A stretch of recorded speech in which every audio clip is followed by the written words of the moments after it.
Simplify.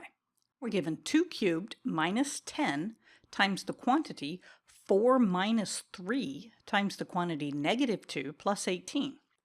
Well, the order of operations that we need to follow are parentheses first, then exponents, then multiplication and division from left to right, and then addition and subtraction. So we'll start with the innermost set of parentheses, which is negative 2 plus 18. I'll keep rewriting everything that I haven't used yet. So we still have 2 cubed minus 10 times the quantity 4 minus 3, and now inside the parentheses we have negative 2 plus 18, which is 16. I still need to use the round parentheses because they indicate that negative 3 is being multiplied by 16.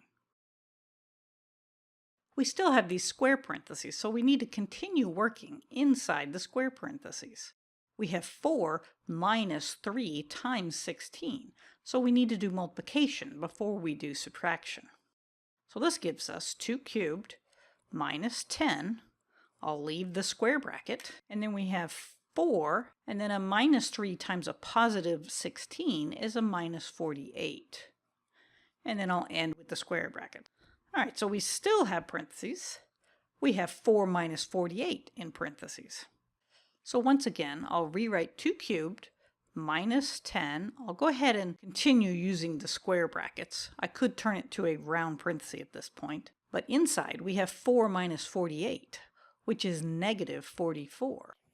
I need some sort of parentheses around the negative 44 because it indicates that it's being multiplied by the negative 10. So now we've used all the parentheses that are used for grouping. Next, we'll move on to the exponents. Here we have 2 cubed. Well, 2 cubed is 8. So now we have 8 minus 10 times negative 44. We'll move on to multiplication and division. Well, we only have one product here, a negative 10 times a negative 44. That gives us 8 plus 440. So finally, we're on to addition and subtraction.